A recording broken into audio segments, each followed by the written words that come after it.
نحمده ونصلي على رسوله الكريم اما بعد فاعوذ باللہ من الشیطان الرجیم بسم اللہ الرحمن الرحیم۔ میرے انتہائی واجب الاحترام بھائیو دوستو بزرگو، اجتماعی قربانی کے کچھ اہم مسائل ہم نے ذکر کر دیے تھے، کچھ آج ذکر کرنے ہیں۔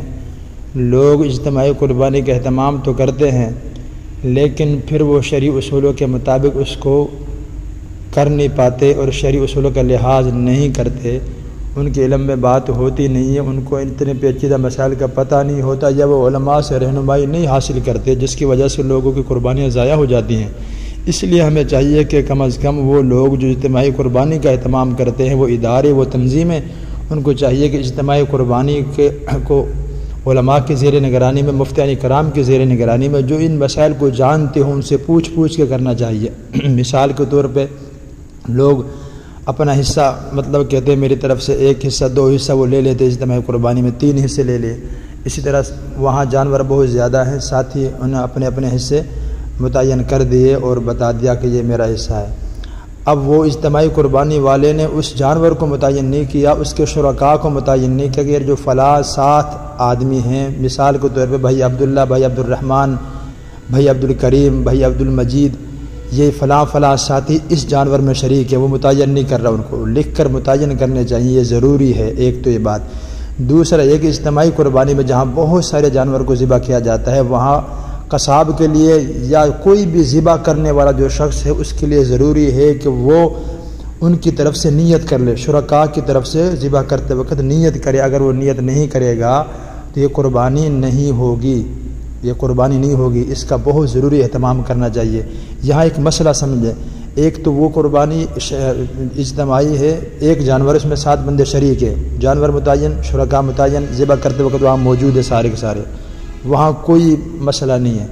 لیکن میں وہاں کی بات کر رہا ہوں جہاں پہ 10، 15، 20، 100، 150 جانور اجتماعی قربانی کے لیے ذبح ہوں گے، وہاں پر ضروری ہے کہ ذبح کرنے والا ان کی طرف سے نیت کرے۔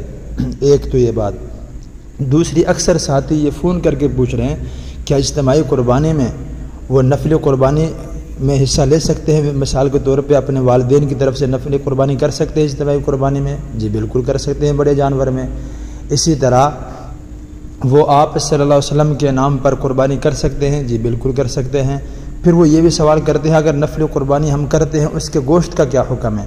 نفل قربانی کے گوشت کا وہی حکم ہے جو واجب قربانی کے گوشت کا حکم ہے، یعنی جو اپنی طرف سے بندہ واجب قربانی کر رہا ہے اس کے 3 حصے کرنا بہتر ہے گوشت کے، اسی طرح نفل قربانی کے گوشت کے 3 حصے کرنا بہتر ہے۔ اب لوگ یہ سمجھتے ہیں شاید ان کو وہ سارے گوشت کو صدقہ کرنا ضروری ہے، وہ خود استعمال نہیں کر سکتے، ایسا ہرگز نہیں ہے، اس گوشت کو وہ استعمال کر سکتے ہیں۔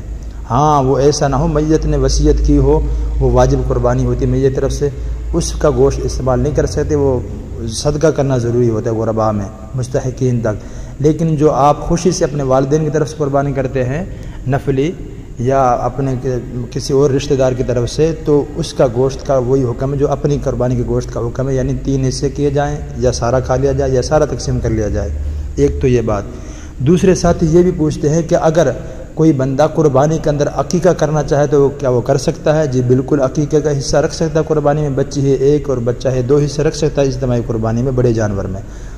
اچھا، پھر اس میں یہ پوچھتے ہیں جی وہ ہم نے جو عقیقہ کر لیا ہے یا نفل قربانی ہے، کیا اس گوشت کو ہم ولیمے میں استعمال کر سکتے ہیں؟ جی بالکل کر سکتے ہیں، اس گوشت کو ولیمے میں استعمال کریں یا شادی بیاہ میں کہیں بھی استعمال کریں، کر سکتے ہیں، اس میں کوئی حرج نہیں ہے، کوئی اس میں ممانعت نہیں ہے۔